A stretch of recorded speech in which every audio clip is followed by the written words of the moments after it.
Hello and welcome to Productively Mindful. My name is ailandas.sulcas and I talk about everything mindfulness and spirituality several times a week. So if that's something that you're interested in, make sure you subscribe, hit the notification bell so you get notified the next time I post a video about spirituality and mindfulness. I spoke to a fellow follower yesterday about the problems that we get presented by our individual self or the ego, most commonly called as the ego, I guess. And I wanted to expand upon it, both to give you some perspective from my point of view of what the ego is, what it does, and how to overcome it, or how to work towards overcoming it, and also help the person that I spoke with to expand upon what we talked about a bit more. Our ego, which is our individual selves that we call as individualities, gets used to a certain state. That certain state you could call as comfort, and there's different levels to that usedness, I guess, as how much our ego gets used to being in a comfort state. Obviously, the more it's used to being in a certain comfort state, the more difficult it is to overcome that comfort. As soon as we feel some sort of discomfort, we try and find a comfort state within that discomfort, using our ego, the capabilities that our ego has within it. So comfort is what ego craves, and comfort is where ego stays. I almost said eager. Igor. The comfort can present different in different situations, in different scenarios, like all kinds of experiences, sensations, feelings, even trauma. You can become comfortable in trauma. And it might not sound like it, and you might not even realize it, but you can get comfortable in very negative situations. And the reason being is because once you get comfortable with the negative, once you get comfortable with being in a situation that hurts you mentally and in some cases physically, when you get to a situation that's a complete opposite to that, it feels uncomfortable, it feels unfamiliar, and you want to stay in a place that's comfortable and familiar. That's where your ego tries to stay. So that's where you try and move, unless you realize the duality between who you are and what the ego is. The distinction between you and the ego is that the true you, the you that is deep within, is infinite, is limitless, is untouchable and unhurtable. It is all-encompassing. It does not have a finite kind of description, because the true us is made out of connectedness to one another. We are all connected deep within. We are all the same, and there's no sense of individuality. There's no separateness from one another. Whereas the ego gives us the sense of individuality. It's finite because it is within the confines of what you built up throughout the years of your experience of the objective world, of different experiences as you're going through your life, of different sensations, of different events, etc. So in essence, the true you is infinite, your ego is finite. God damn it. The coffin. The problem occurs when there's no separateness between the true you and the ego. And the majority of us live in that kind of situation when there's no separateness between the true you and the ego. Some people, unbeknownst to them, go to some very, very extreme scenarios like mountaineering, perhaps extreme cycling when you go downhill, and like extreme jumps and whatnot. Some situations like or free solo climbing, for example, situations that present you with an environment that is so life-threatening, so visceral, so extreme, that you lose the sense of your ego. You become so engrossed into the situation in order to survive that your ego does not have that much of a control over you. But you don't have to go to these extremes to be able to create a duality between yourself and the ego. But unfortunately, not a lot of us are capable of doing that. Even me, I'm not going to say that I'm capable of separating myself from the ego fully and truly. Right now, especially, is a very testing time for me because of massive changes in my life, the way I live, the way I work, the way I deal with difficulties and the difficulties that I get presented. And it's a massively difficult shift. So it's a really challenging time, and it becomes even more difficult for me to kind of create a distance between myself and the ego. So the ego doesn't create a perpetual chatter in my mind and doesn't create a lot of stress and anxiety for me. It is not an easy task to do, but it's a lifelong practice. This creating this separateness and creating a duality between you and your ego. But it's not all doom and gloom. And there are benefits from the fact that we have an ego. One of the benefits is the fact that we do need it. We need it in order to survive in the world that society has built, because living through your individual self, through your ego, making use of it, is a way of protecting yourself from certain scenarios that might actually be very dangerous and very damaging to you. It might allow you to give a perspective that is necessary for you to grow your well-being in the world that we live. So it's not like we don't need our ego. It's there for a reason, and we built it up for a reason. And there is one more benefit that I want to mention about the fact that we have our ego, which I'll touch upon once I go through the negatives and how to overcome them. So what does your ego do that's negative, and how do we try and overcome it, try and fix it, try and diminish it to some degree? Your ego presents you with problems as problems. We all get problems in life. That's normal. That's part of life. That's how creation presents reality for us. So we accept those problems. We don't judge the problems, and we overcome the problems as we go through our day-to-day life, moment to moment. And that is simply it. But the reason why your ego presents your problems as problems is because of the notion of time. Time is something that we created to be able to measure the objective reality that we experience. Time is not an actual part of the reality, of the real reality that is life, that is presented by creation. So what happens, because we're so familiar with that notion of time, is your ego starts time traveling. It starts time traveling to the past or the future, but very rarely it stays in the present when a problem is presented. When a problem gets presented to you within a moment, as soon as you go to the next moment, that's it, the problem technically is gone, it's in the past. So what we try to do is either we go to that past moment where the problem was to try and change the repercussions of the problem by changing the past, which is completely out of our control, or we try to create some sort of a fictional future that somehow is going to solve the result of the problem that took place, which is obviously not going to happen. We cannot materialize a certain future through a perpetual chatter in our mind and constantly thinking, using up our physical energy to be able to make something happen out of nothing. And I mentioned this in some videos before. It might sound like manifestation that I'm talking about right now, but it's not.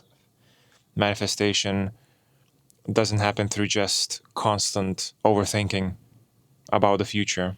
There's a lot more that goes into it, both spiritually and physically. If I do find a video where I talked about manifestation, I'll link that video at the top right-hand corner and underneath this video, so you can check it out and see what manifestation is all about. So what do we do to overcome this time traveling? We need to understand the fact that time is a concept, like I mentioned.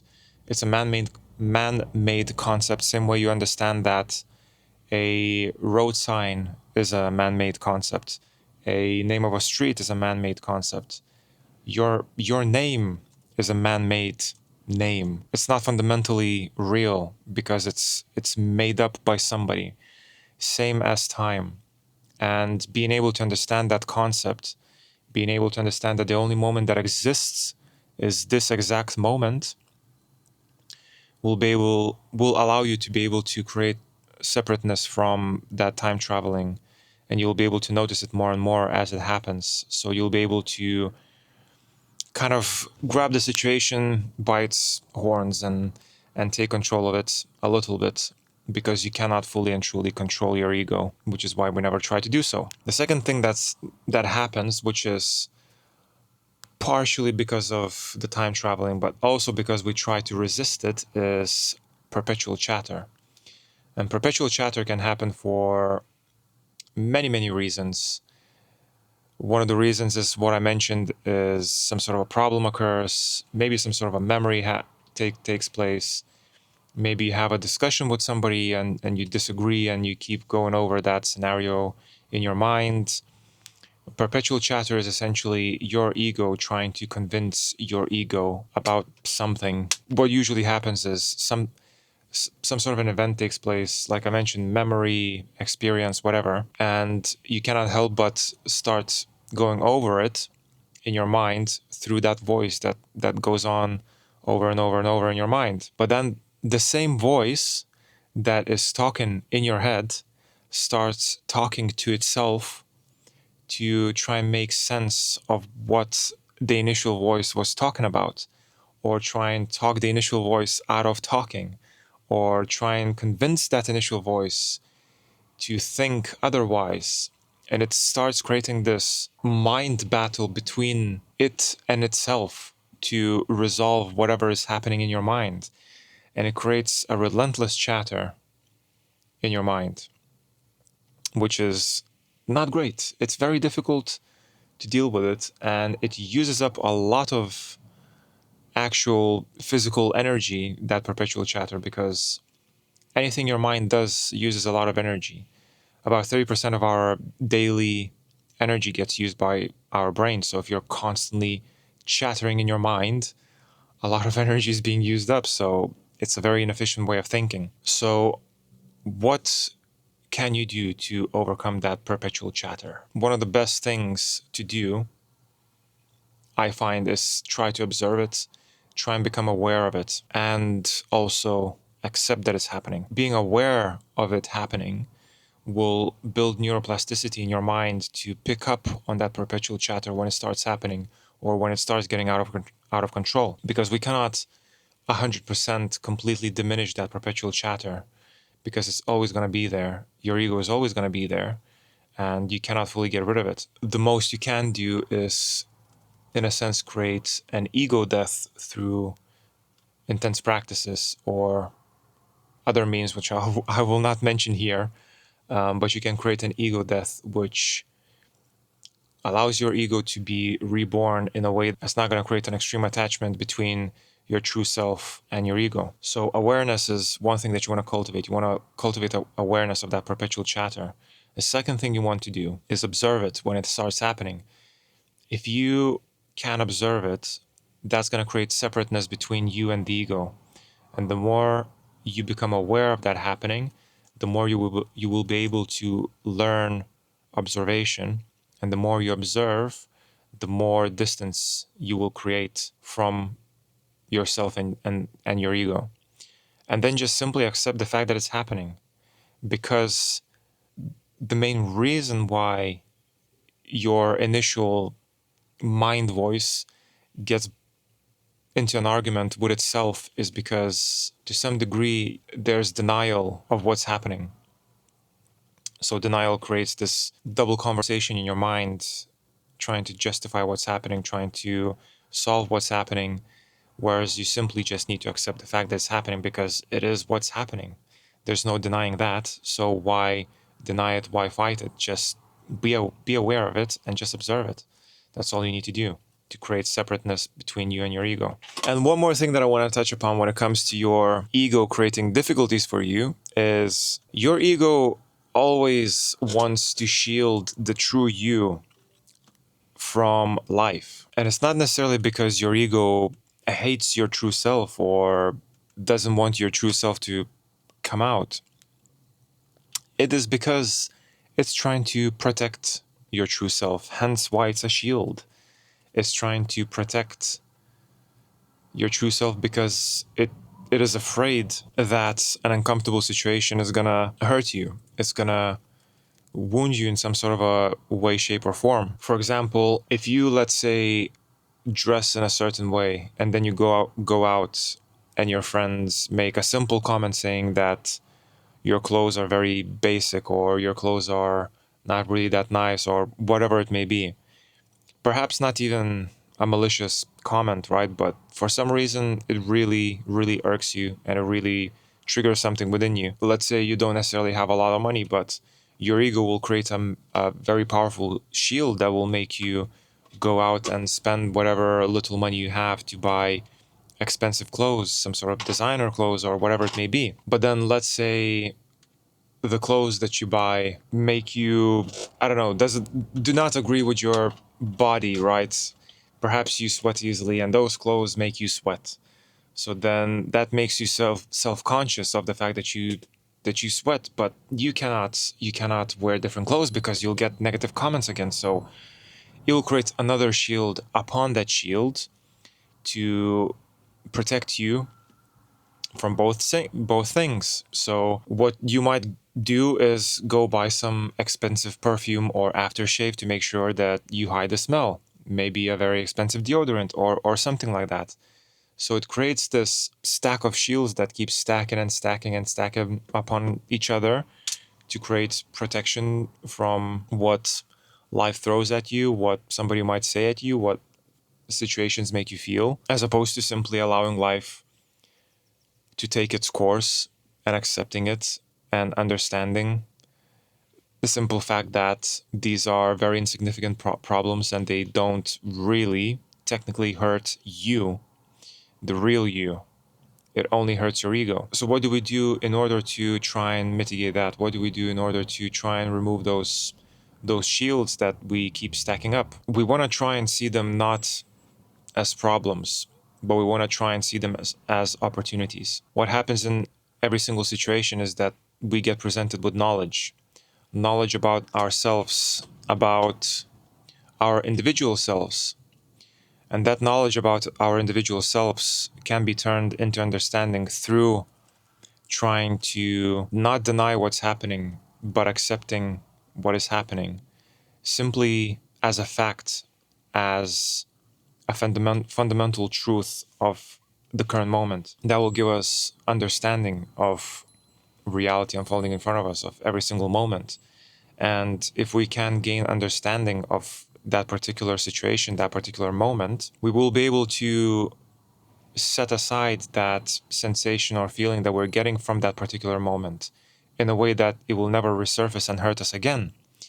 It is essentially allowing us to overcome our demons, because us feeling in a certain way in a certain scenario, being triggered in a certain way, is more likely than not a repercussion of something that we suppressed a while back, that we haven't dealt with as it was presented to us. So use it as an opportunity. See it as an opportunity as opposed to something that you need to shield yourself from with another shield. So those are the negatives that I wanted to talk about as they appeared in my mind's eye after that conversation that I had yesterday with one of my fellow followers. But all of those negatives also present us with a benefit that I said I will mention. And the benefit is that all of these negatives present us with an opportunity to grow spiritually, as long as we allow it. Most of the times, all these opportunities just get pushed aside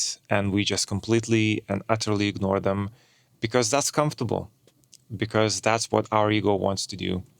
And we do not use them as opportunities to grow, to change, to become better selves, to allow our deep spiritual self to grow and expand within the infinite space that we all reside in. And another important thing to understand is that consciousness has created this this duality of us, which is pure consciousness, and the ego, because that duality allows consciousness to experience itself.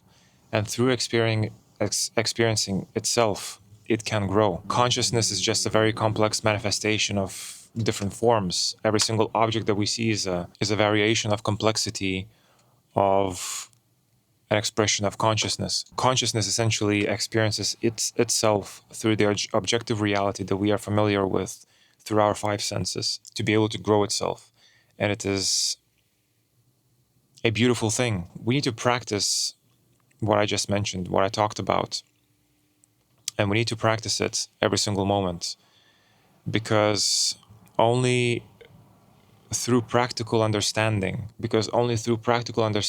will we be able to find contentment and peace. Otherwise, all we will see is suffering without any opportunity. I hope you found this video useful. I am a mindfulness and spirituality guide, and I help people overcome seemingly impossibly difficult situations that have perhaps no solutions in your eyes, and a lot of people suffer with a lot of difficulties like that. It can be very, very difficult, very challenging, very frustrating to try and overcome them through conventional means in life, through external means, through some sort of objective means. But if you're interested and if you're willing to try some sort of a different approach that could even potentially feel more real, more possible, I do offer free 1-hour conversations with me with no strings attached. If that's something that you're interested in, there's a link tree underneath this video. If you click on it, the booking link is going to be there. You can pick a time slot that suits you, and we'll jump on a call and we will have a conversation, and I will do my best to give you some spiritual guidance to help you move past whatever issues or difficulties you're experiencing in this moment. If you did enjoy the video, make sure you click like, share the video with like-minded people, comment. Let's have a discussion underneath about what I talked about. Do you agree with what I said? Do you disagree? I'm always eager to learn different perspectives about the topics that I talk about. Also, make sure you subscribe. It helps me grow the channel. It helps me create more relevant content, and it allows me to make a living out of what I do. So I really appreciate every single one of you that subscribes and supports me through this journey. This has been ailandas.sulcas from Productively Mindful. I love every single one of you, and I will speak to you all very, very, very soon. Very soon. I promise. Goodbye. Mic drop.